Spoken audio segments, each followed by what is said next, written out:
পরিবহন সেক্টরে বিগত সরকারের আশীর্বাদ পুষ্ট নেতাকর্মীদের নজিরবিহীন লুটপাট ও চাঁদাবাজির কারণে যাত্রী ও পণ্য পরিবহনে সাধারণ মানুষকে গুনতে হচ্ছে অতিরিক্ত ভাড়া।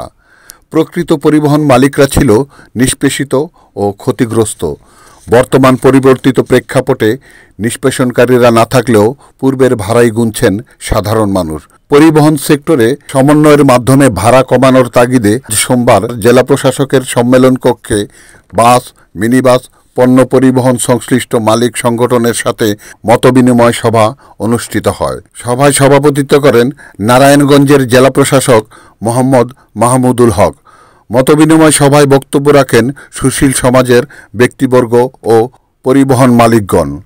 জেলা প্রশাসক ৩ সদস্যের কমিটির মাধ্যমে তথ্য বিশ্লেষণ করে ভাড়া সমন্বয়ের জন্য পুনরায় পরিবহন মালিকদের সাথে বসবেন।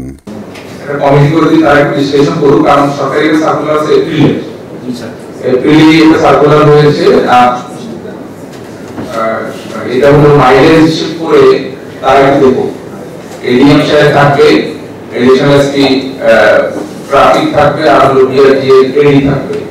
আপনাদের সাথে কথা বলেই ওই সার্কুলার অনুযায়ী তারা একটা সুপারিশ করুক, কেন আমরা আসলে সিদ্ধান্তটা নেই। কারণ এভাবে সিদ্ধান্তটা আলাদা, মালিকদের জায়গায় অবস্থান করে আছে, তারা ওই জায়গাটা দেখুক যে মাইলেজ যে সরকার নির্ধারিত যে ফি ফ্রি করেছে সেটাতে কত আসে, তারপরে টোটাল একটা বিষয় বলতেছে, সব হিসেব করে তার একটা দাঁড় করা এখন 55 টাকা, এই টাকাটা আসলে কোথায় দিয়ে দাঁড়াবে এটা দেখে আমরা আসলে আগামী 15 দিনের মধ্যে আমি আমাদের এডিএম, তারপরে এডিশনাল এসপি ট্রাফিক আর হলো সহকারী পরিচালক বিআরটিএ, তারা 3 জন একটু বিশ্লেষণ করে এই রিপোর্ট আমাদেরকে দিবেন, দেন আমরা আবার একটা মিটিং করে সিদ্ধান্ত নেব।